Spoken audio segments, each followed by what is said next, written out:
오늘은 빌립보서 1장 3절에서 11절 말씀을 통해서 의의 열매를 많이 맺읍시다 라는 제목으로 말씀을 나누고자 합니다. 말씀을 준비하면서 이제 우리가 많은 열매들을 맺는 삶이 됐으면 좋겠다라는 생각을 계속하게 되었습니다. 왜냐하면 열매를 많이 맺어야 우리의 삶에 보람도 있고 또한 우리의 삶 속에서 기쁨이 넘치게 되는 거죠. 오늘 말씀에서도 하나님께서는 너희가 열매를 많이 맺어서 하나님의 영광과 찬송이 되기를 원한다라고 분명하게 우리에게 말씀하십니다. 우리 성도님들이 오늘 예배를 통해서 더욱더 모든 삶이 열매를 많이 맺고 또한 하나님의 영광과 찬송을 올려드리는 모든 날들이 되기를 소망합니다. 빌립보서는 사도 바울이 옥중 서신 중 하나로서 제1차 로마 감옥 투옥 당시에 이제 기록을 하게 되었습니다. 빌립보 교인들에게 이 보낸 서신은 이제 그가 감옥 중에 있을 때에 에바브로 디도를 통해서 바울을 생각했던 빌립보 교인들이 사도 바울에게 헌금을 보내고 또한 그를 걱정해서 많은 도움을 주었습니다.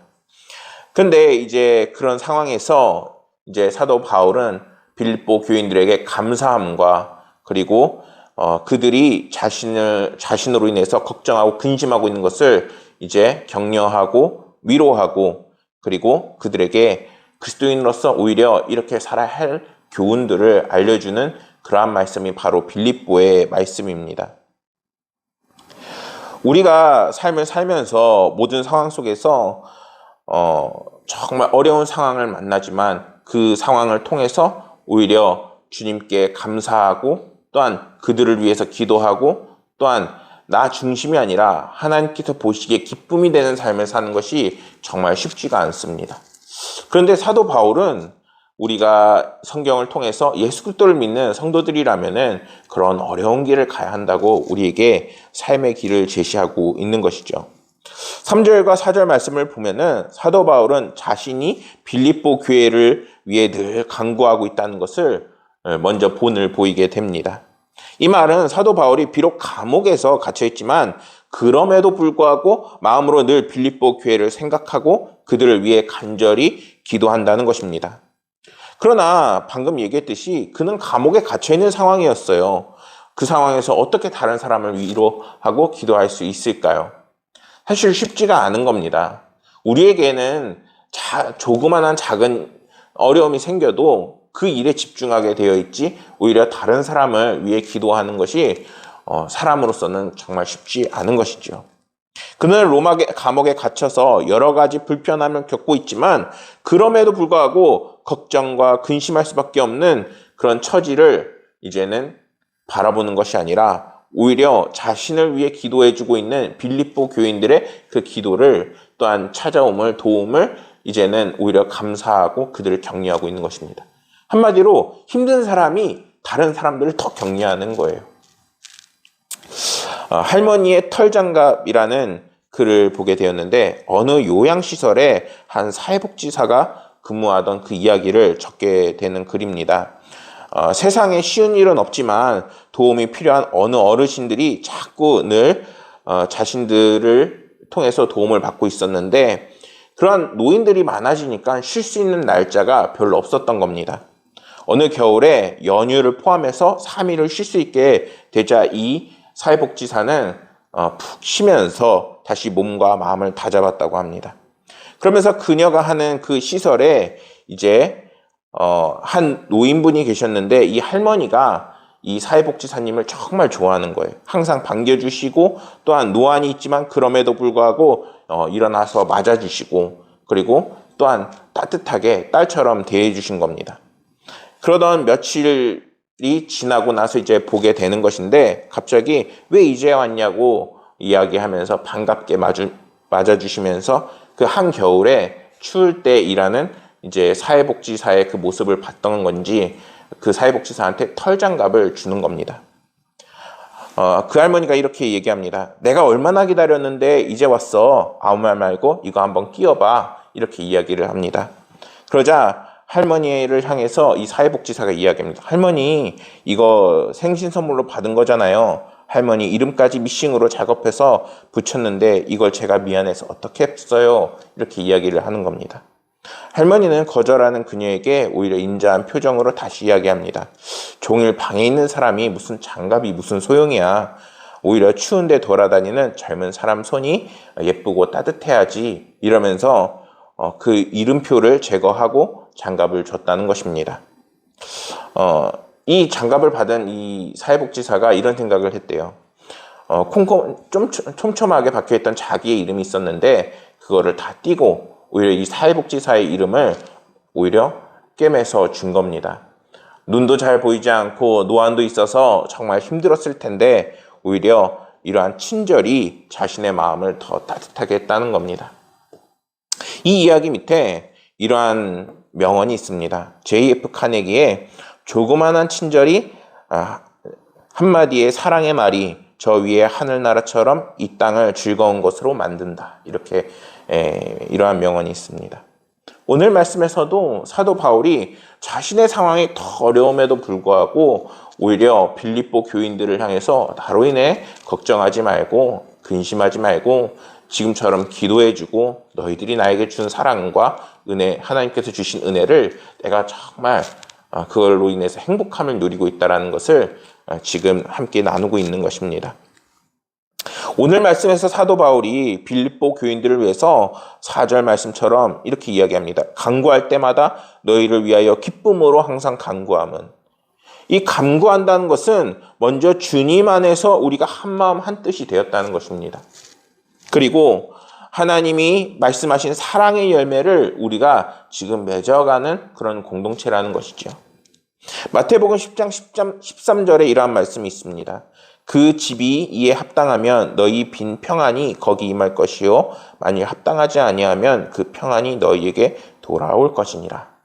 그러니까 우리가 계속 기도하고 서로를 위해 중보하고 그리고 서로의 문안을 하고 함께 복음을 나눠야 하는 이유는 그것을 통해서 하나님의 놀랍고 크신 은혜가 우리의 삶 가운데 가득 넘치게 될 뿐만 아니라 설사 그 사람이 그걸 받지 않아도 그 은혜가 이제는 우리에게 돌아오게 되는 겁니다. 그러니까 우리의 삶에서 누군가를 미워하고 속상해하고 그들과 다툴 것이 아니라 오히려 하나님의 복음을 증거하고 또한 서로의 미움이 없게 하나님의 은혜를 나누려고 하는 나의 삶의 자세가 정말 중요하다는 것입니다. 성경은 이것을 통해서 우리가 열매 맺는 삶을 살아나가라. 그리고 너희들이 그리스도인의 그 공동체이며 그 그리스도의 사랑을 추천한 자들임을 잊지 말아라 라고 우리에게 이야기하는 것입니다. 5절 말씀에서 사도 바울이 빌립보 교회를 위해서 감사와 기쁨을 항상 간구하게 된 그 이유를 설명을 합니다. 사도 바울은 빌립보 교회가 처음 복음을 받았을 때부터 지금까지 복음 안에서 교제하는 교제라 칭찬을 합니다. 교제는 교회가 이제 교회가 되게 하는 그 요소 중에 하나이죠. 그리고 그 안에서 서로를 위로하고 은혜를 나누고 하나님과 그리고 사람들이 함께 이제 하나의 공동체를 이뤄나가는 것이 교회인 것입니다. 이러한 조직을 일구어 나가는 교회가 이제는 건전한 교회요, 또 하나님께서 기뻐하시는 교회가 되는 것입니다. 물론 여기서 교제는 단순한 그 사귐만을 의미하는 것이 아닙니다. 고린도후서 9장 13절 말씀을 보면은 이 증거로 증거를 삼아 너희가 그리스도 복음을 진실히 믿고 복종하는 것과 그들과 모든 사람을 섬기는 너희의 후한 연보로 말미암아 하나님께 영광을 돌리고 이러한 말씀이 있습니다. 이 말씀이 무엇이냐면은 교회는 교회를 통해서 이웃에게 하나님의 사랑과 은혜를 증거함으로 하나님께 영광을 돌리는 공동체라는 것입니다. 또한 연약한 성도를 도울 때도 이러한 말씀이 적용이 될 수 있는 것이죠. 성경에서는 이러한 교제를 빌립보 교인들이 사도 바울에게 지금 헌금을 보내고 있고 그를 위해서 지금 중보기도 하고 있다라고 말씀하고 있는 것이고, 그리고 이제는 사도 바울과 함께 그 고난에 동참하는 그러한 공동체로서 또 다른 어떤 예가 있냐면은 예루살렘이 궁핍에 처했을 때 구제했던 그 교제를 통해서 오늘날 성도들 역시 이러한 힘들고 어려운 상황을 맞이하고 있는 그리스도의 한 형제 자매들을 돕고 함께하는 삶을 살라는 것입니다. 그러기 위해서는 무엇이 있어야 되느냐? 바로 서로 그렇게 도움을 주고받을 수 있을 만큼 교제를 하고 가까워져야 하는 것입니다. 로마서 15장 26절에 이러한 말씀이 있습니다. 이는 마게도냐와 아가야의 사람들이 예루살렘 성도 중 가난한 자들을 위하여 기쁘게 얼마를 연보하였습니다.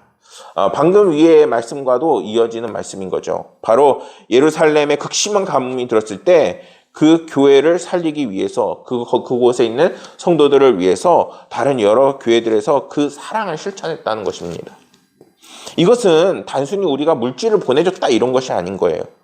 이제는 예수 그리스도의 복음을 실천하고 이제는 사람의 취향을 따라가 아니라 이제는 오직 그리스도의 복음에 나타난 그 사랑을 통해서 교제하고 있다는 것입니다. 또한 복음 안에서라는 그 말은 복음을 위하여라고 번역이 될 수 있는데 즉 7절 말씀에서 내가 너희 무리를 위하여 이와 같이 생각하는 것이 마땅하니 이는 너희가 내 마음에 있음이며 나의 매임과 복음을 변명함과 확정함에 너희가 다 나와 함께 은혜에 참여한 자가 됨이라. 이렇게 말씀하고 있습니다. 무슨 말이냐? 빌립보 교인들이 이제는 복음 전파와 복음의 진리의 실천을 위하여 사도 바울을 도운 것처럼 이제는 그것으로 인해서 성도 안에 그 복음이 꼽히고 즐겁고 은혜로운 교제를 통해서 함께 은혜를 나눈다는 것입니다. 그래서 서로의 신앙을 간증하고 대화를 나누고 이제는 신앙에 그 연약한 성도가 있으면은 서로를 격려하고 끌어주며 이제는 하나님을 바라보는 함께 천국을 향해 나아가는 공동체가 되어져 가는 것입니다. 그럴 때 빌립보서 1장 2절 말씀은 이렇게 말씀합니다. 하나님 우리 아버지와 주 예수 그리스도로부터 은혜와 평강이 너희에게 있을지어다. 은혜가 평강이 단순히 이렇게 이루어지는 게 아니에요. 그냥 여러분들에게 평강과 은혜가 있으세요 이렇게 얘기하고 있는 것이 아니라는 것이죠. 이제는 교제를 통해서 또한 말씀을 통해서 그 말씀이 우리의 육신이 되어 이제는 그 말씀을 실천함으로 이제는 우리의 삶에 놀라운 은혜가 찾아오게 되는 것입니다. 6절 말씀을 보면 이러한 말씀이 있습니다. 말씀에서 사도 바울은 빌립보 교인들을 향해서 너희 안에 착한 일을 시작하신 이가 그리스도 예수의 날까지 이루실 줄 우리가 확신하노라 이렇게 말씀합니다. 이 말씀은 착한 일이란 주님이 주신 구원을 의미합니다.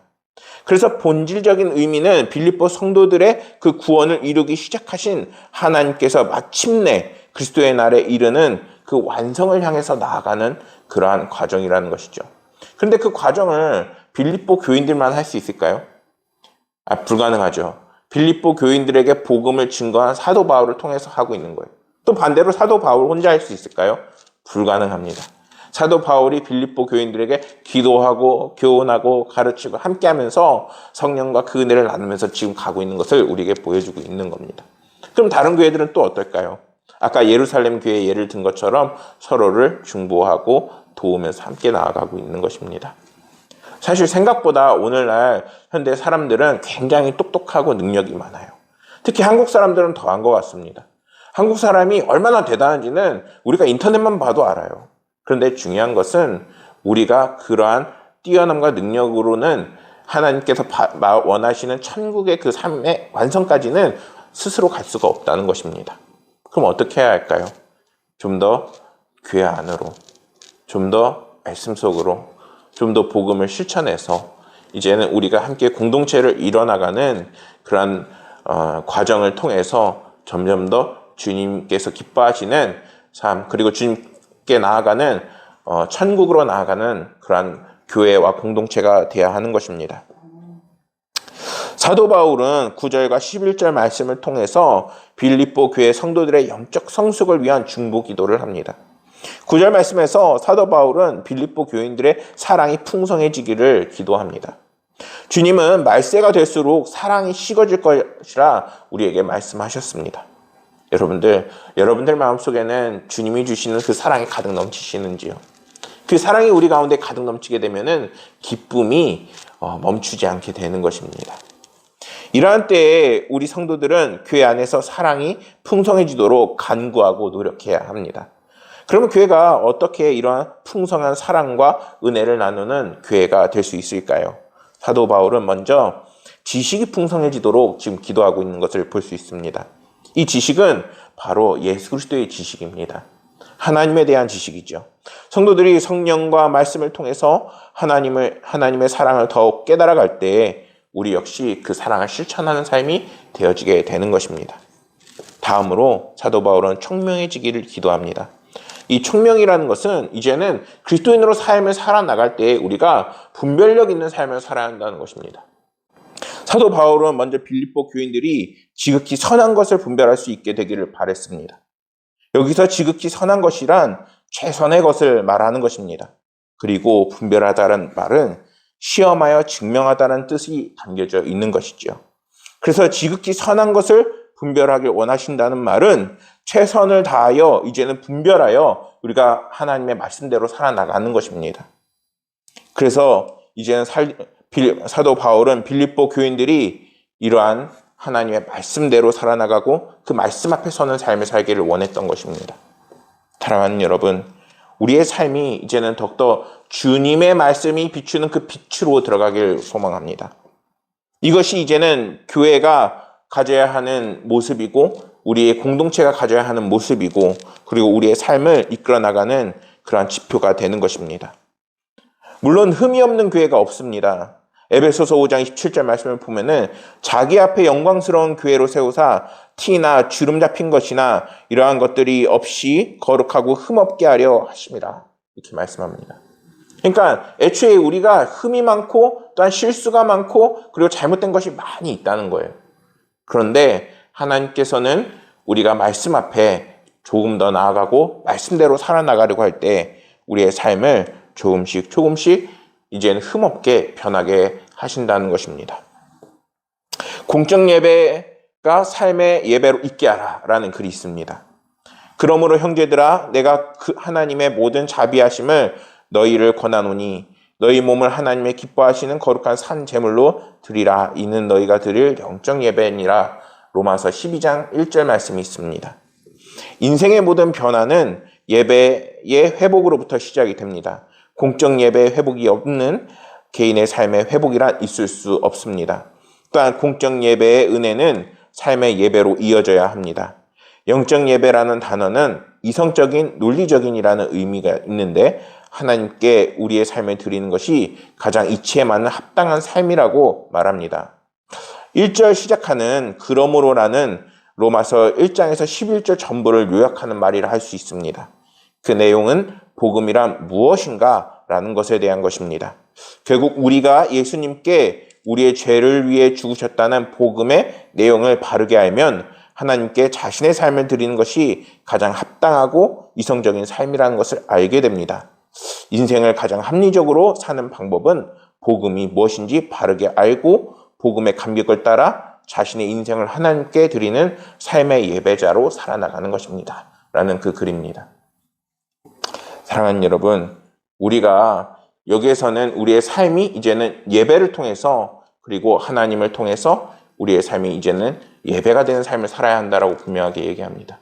근데 그것은 이제는 혼자 할 수가 없어요. 더더욱 삶이 각박해지고 어려워지면서 그 힘든 삶을 함께 뚫쳐나가기 위해서는 그의 공동체가 반드시 우리 가운데에 필요합니다. 오늘 말씀에서 사도 바울이 빌립보 교인들이 선한 것을 분별하며 또 진실 없이 허물 없이 그리스도의 날까지 이룬다고 분명하게 우리에게 이야기합니다. 사도 바울이 빌립보 성도들을 향해서 이렇게 복음을 증거하는 것은 이제는 우리가 무엇을 대비해야 되냐? 주님께서 우리 가운데에 다시 오실 것이라 라는 것입니다. 그렇다면 우리는 어떻게 주님의 다시 오심을 준비해야 할까요? 11절 말씀은 이렇게 말씀합니다. 그리스도의 날까지 이루고 예수 그리스도로 말미암아 의의 열매가 가득하여 라고 말씀하고 있습니다. 사랑하는 여러분, 의의 열매를 많이 맺으시길 바랍니다. 그의 의의 열매를 맺어나가는 방법을 10절에서는 우리에게 방금 우리가 함께 나눴던 모든 이야기들을 압축하고 있습니다. 선한 것을 분별하고 진실한 자세로 이웃을 대하며 양심에 거리낌 없는 허물 없는 십자가의 사랑을 익히고 실천하면서 살아야 한다는 것입니다. 사랑하는 성도 여러분, 복음의 의의 열매를 많이 맺으시길 소망합니다. 우리가 그리스도의 사랑을 깨닫고 이제는 실천하고 그것을 지키고자 노력할 때에 하나님께서는 그 모든 어려운 상황 속에서도 열매 맺을 수 있도록 도와주십니다. 고강은혜 감리교회가 이제 속회를 시작하게 될 것입니다. 그 속회를 통해서 속회가 부흥하고 우리가 함께 교제하고 그리고 그리스도의 사랑을 더욱더 실천하는 교회 공동체로 거듭나기를 간절히 소망하겠습니다. 기도하겠습니다. 은혜가 풍성하신 아버지 하나님, 오늘 주님께서 우리가 함께 예수 그리스도로 모이고 예수 그리스도로 함께 교제하고 이제는 그것을 증거하는 공동체가 되기를 원하심을 다시 한번 묵상했습니다. 아버지 하나님께서 우리가 때로는 시간이 없어서 때로는 여건이 안 돼서 그 모든 공동체의 활동을 참여하지 못할 때가 많지만 아버지 하나님께서 우리에게 환경과 여건을 더욱더 만들어 주셔서 또한 우리가 더욱더 주님 앞에 돌아서서 하나님과 함께 나아가는 주님의 성도들 되게 하여 주시옵소서. 하나님께서 신성한 가운데 우리가 의의 열매를 맺고 풍성한 은혜와 기쁨의 찬양을 돌릴 수 있도록 이끄실 것을 믿으며 모든 말씀 우리 구주 예수 그리스도 이름으로 기도드렸습니다.